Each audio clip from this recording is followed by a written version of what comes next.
Sa video ito, ituturo ko sa inyo kung paano i-register ang inyong mga driver's license sa LTMS portal online. Kaya tara, samahan niyo ako at panoorin natin ang video na to. Pero bago yan, sa mga hindi pa nakasubscribe sa akin, kayo na ang bahala. So dapat hawak na ninyo ang inyong mga driver's license bago kayo mag-umpisa para makuha ninyo ang mga detalye na kinakailangan nila. So punta lang po tayo sa mga search engine na ginagamit natin kagaya sa akin Google Chrome at pagkatapos i-type lang natin ang LTO portal. At pagkatapos hanapin at i-click lang natin itong LTMS portal. At dahil sa wala pa tayong account at gusto nating magkaroon ng account sa LTMS portal, i-click lang natin ang register. At pagkatapos may makikita tayo ditong Terms of Agreement. So basahin nyo po lahat yan. Nasa 1 to 19 po lahat ng mga Terms of Agreement na nakasulat. So pagkatapos ninyo basahin at mapupunta na kayo dito sa baba, i-click nyo na lang po ang box katabi ng Yes, I accept para ma-checkan. At punta naman tayo dito sa baba sa paglalagay ng security code. So kung ano po yung nakikita ninyo dito, yan, yun po yung ilalagay ninyo dito sa baba. Pero kung hindi kayo sure kung ano yung nakikita niyo dyan, kagaya niyan, kung 8 ba yan or B, pwede nyo pong i-click ang refresh security code para mag-iba po yung code na nandyan. So kagaya sa akin, pag click ko ng security code, so ayan, nag-iba na yung code. So yun na po yung ilalagay ko dito sa box. Basta po kung maliit or malaki yung nakikita ninyo, yun po yung ilagay ninyo na letra. Kagaya niyan, 3JJSZ. So yun po yung nilagay ko dito. So kung okay na, i-click nyo na po ang next. At kung pagka-click ninyo ng next at hindi kayo nakaproceed, tapos may makikita kayong ganito sa taas, the encoded security code is wrong. So mali po yung security code na na-encode ninyo. So ulitin nyo na lang po. Pero kung nakaproceed naman kayo, mapupunta kayo dito sa registration type. So pumili kayo kung enroll as an individual or enroll as an organization. Pero kung kayo lang, enroll as an individual yung piliin ninyo. At pagkatapos may makikita kayong ganito, do you have a Philippine driver's license or conductor's license? So i-click nyo na lang po ang yes dahil meron na po kayong driver's license. At sa mga wala pang driver's license at kukuha pa lang, i-click nyo yung no. Pero sa meron ng driver's license, i-click nyo ang yes. At pagkatapos mapupunta na kayo dito sa paglalagay ng details na nasa inyong driver's license. So, ilagay nyo po yung driver's license number ninyo. So, yung driver's license number ninyo ay makikita nyo po yan dito. Tapos yung expiry date ay nandito din. So, hanapin nyo na lang po at ilagay ninyo ng tama yung year, month, at date ng inyong expiry date. Tapos, make sure tama din yung pagkakalagay ng driver's license number ninyo. At ang serial naman ng inyong driver's license ay makikita po sa likod ng inyong driver's license. Nandito po. At kung tapos na at nalagay na ninyo lahat, na double check na ninyo, pag-usapan naman natin tong conductor's license. So dito po sa conductor's license, kung wala kayong conductor's license, huwag nyo na pong fill upan to. Hindi na po kailangan fill upan yan. So maraming nagko-comment sa akin, wala daw silang conductor's license, hindi daw sila nakaka-proceed. So hindi na po kailangan fill upan yan kung wala kayong conductor's license. So kung nalagay na ninyo ang driver's license number, expiry date nito, tapos yung serial na nasa likod, no need na pong fill upan yung conductor's license kung wala kayo. So i-click nyo na po ang next. At kung pagka-click ninyo ng next, tapos hindi kayo nakaproceed, tapos pag-check nyo sa taas, may nakikita kayong ganito, driver's license you have entered has been registered.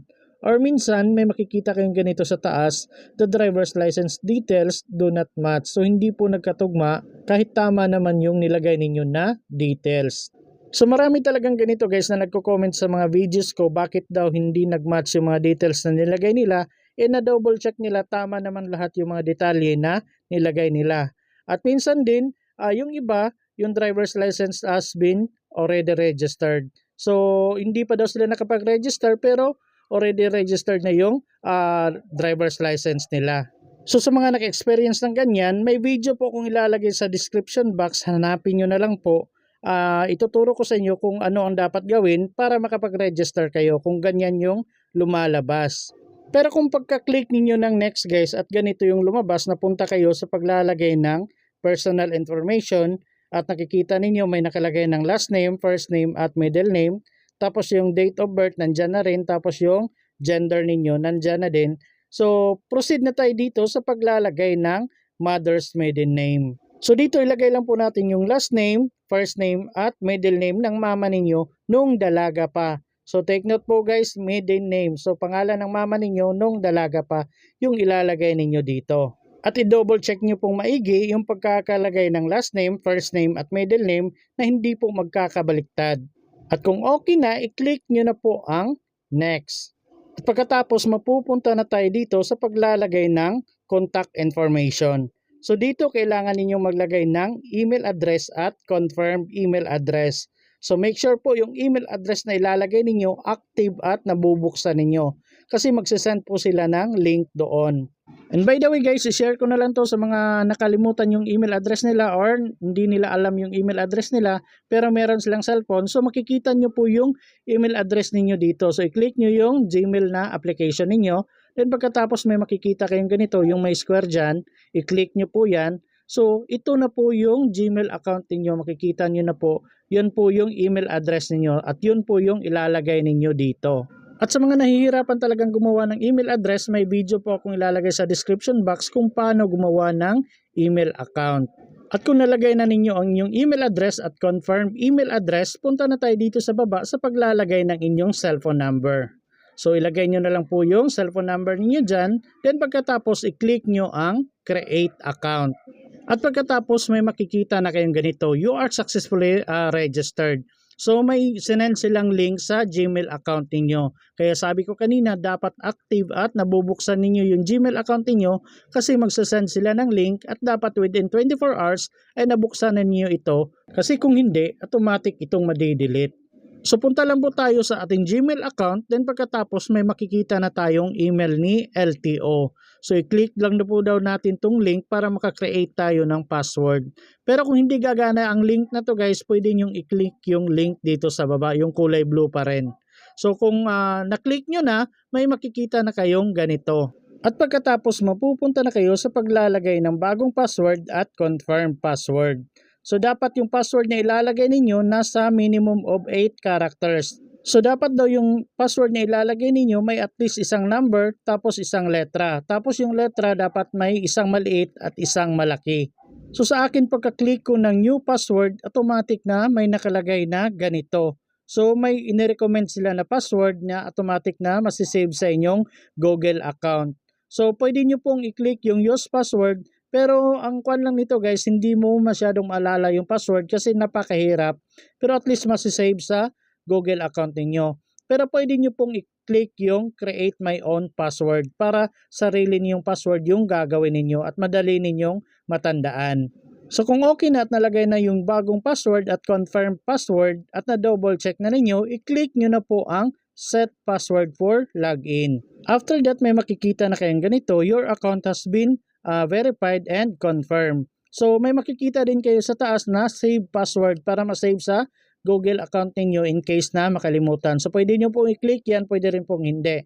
Then dito sa baba makikita nyo na po yung LTO client ID ninyo.